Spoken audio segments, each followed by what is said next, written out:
mercado aqui no Brasil continua apresentando muita volatilidade, sobe e desce do dólar, da Bolsa de Valores, muito em função do cenário internacional que o mercado aqui também acompanha. Nós temos tido dias de pressão maior, especialmente por mudanças de previsões quanto ao que pode acontecer com os juros nos Estados Unidos. Saem dados mais favoráveis à economia americana, o mercado passa a considerar a possibilidade de uma retomada da alta dos juros lá ainda este ano, e isso acaba mexendo com o humor do mercado, porque juros mais altos nos Estados Unidos mexem com o fluxo de investimentos pelo mundo. Mas não é só isso, claro. Aqui no Brasil nós temos um clima de muita expectativa ainda em relação ao que pode acontecer com a economia brasileira, quais serão as medidas adotadas pelo governo para viabilizar um reequilíbrio das finanças públicas e depois a condição política de implementação dessas medidas, porque o novo governo fala em reformas como a da Previdência, que já enfrentam resistências aí não só no campo político, mas também das centrais sindicais, já lançou a ideia de que poderá haver algum aumento de carga tributária, além do corte de despesas,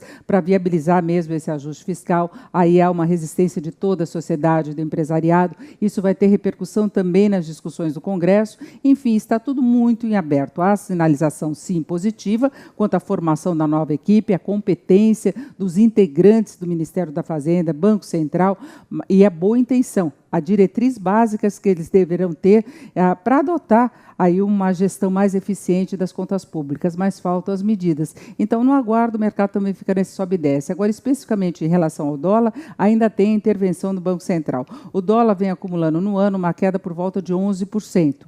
Bastou ele ceder um pouquinho mais para o Banco Central voltar a atuar com contratos que representam uma compra futura da moeda, fazendo o dólar subir um pouco, ter uma reação. Isso indica que a intenção do Banco Central, por enquanto, é segurar o dólar numa faixa um pouco acima dos 3,50. É o recado indireto que está passando para evitar problemas do lado da competitividade do produto brasileiro, de uma reação das exportações que pode até vir tendo o dólar mais alto como suporte nessa questão da concorrência de preços entre produto brasileiro e produto estrangeiro. Então, é preciso muito cuidado quem está precisando comprar dólares, quem pensa no dólar como uma reserva, contando com uma alta, ou quem está apostando na baixa. É preciso muita atenção a esses movimentos de mercado. Bolsa de Valores também vai depender muito do cenário internacional e da recuperação de confiança em relação às perspectivas da economia brasileira. Isso pode fazer o país atrair muito dinheiro de fora e isso mexe muito com a Bolsa. Agora, para quem não quer correr risco, renda fixa ainda é a melhor opção. Os juros no Brasil são elevadíssimos. Agora, é preciso tomar muito cuidado com as condições de cada aplicação. A carga tributária, que é maior dependendo do prazo que é aplicado, prazo mais curto tem uma tributação mais alta. Prazo mais longo, acima de 2 anos, acaba recaindo na tributação menor, que é de 15%, mas o prazo curto pode chegar a 22,5%. Fundos de investimento têm taxa de administração. O ideal é que essa taxa não passe de 1,5%, porque senão reduz muito a rentabilidade do fundo.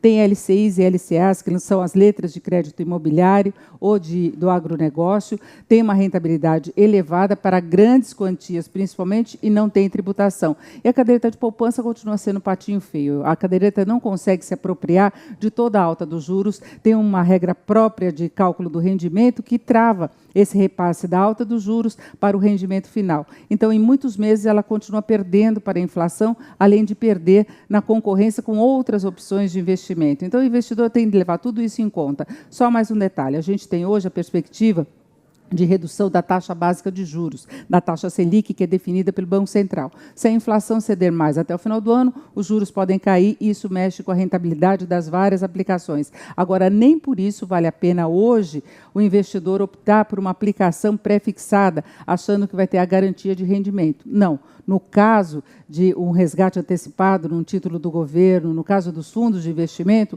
o mercado acaba se adequando às novas condições de mercado. Então, quando há uma mudança no comportamento dos juros, uma redução dos juros, há a chamada marcação a mercado. É um termo muito técnico usado pelo mercado financeiro, mas isso significa que o ganho no resgate da aplicação pode ser inferior ao previsto. Em alguns casos, produz, inclusive, perda. Então, melhor é ficar com as aplicações pós-fixadas, que vão acompanhando a evolução dos juros do mercado e garantindo uma rentabilidade melhor. Dão mais segurança quanto ao rendimento futuro.